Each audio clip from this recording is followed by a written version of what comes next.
और अब एक खास बात, आरजे रमझाझर के दर्शकों से निवेदन है, ताबड़तोड़ बेबाक व बेझिझक खबर देखने व जानने के लिए आज ही चैनल को सब्सक्राइब करें। लाल कलर का बटन सब्सक्राइब बटन है, उसे दबाते ही बेल आइकन आ जाएगा, उसे क्लिक करके ऑल ऑप्शन सेलेक्ट कर दें, जिससे सबसे पहले हमारे द्वारा डाले गए वीडियो आपके पास पहुंचेंगे और आप निर्बाध तरीके से इस चैनल के माध्यम से सारे खबर सबसे पहले देख सकते हैं। नमस्कार।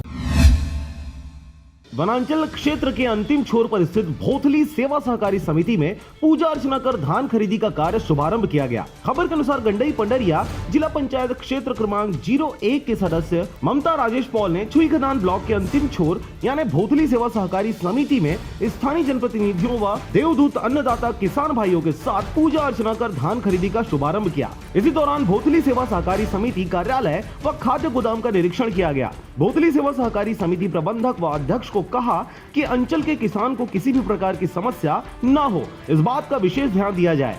धान खरीदी केंद्र में किसानों के लिए पीने का स्वच्छ पानी, शौचालय की व्यवस्था, बैठने व धूप से बचने के लिए पंडाल या छांव की वैकल्पिक व्यवस्था करने को निर्देशित किया गया।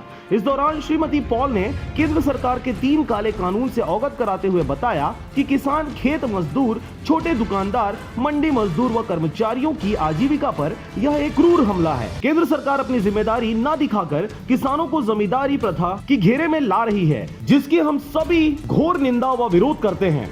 साथ ही श्रीमती पॉल ने मुख्यमंत्री भूपेश बघेल को ठेठ छत्तीसगढ़िया माटी पुत्र किसान हितैषी बताया व राज्य सरकार की कल्याणकारी गोधन न्याय योजना के बारे में जानकारी दी। गोधन से निर्मित वर्मी कंपोस्ट खाद की विशेषता व फायदे बताए गए। भोथली सेवा सहकारी समिति धान खरीदी शुभारंभ के अवसर पर प्रमुख रूप से अशोक वर्मा, राजा राम गोड़, जनपद सदस्य दामनी धुर्वे, सरपंच जयंती बाई वर्मा, प्रबंधक अमरजीत वर्मा, पिकेश धुर्वे, सुमन वर्मा, पुरानिक नागपुर, मोहन पटेल, टुम्मन नेताम एवं वरिष्ठ कांग्रेसी व विभिन्न ग्रामों के ग्रामवासी गण उपस्थित रहे। राजनांदगांव के छुईखदान से चंद्र कुमार कोसरे की रिपोर्ट, आरजे रमझाझर।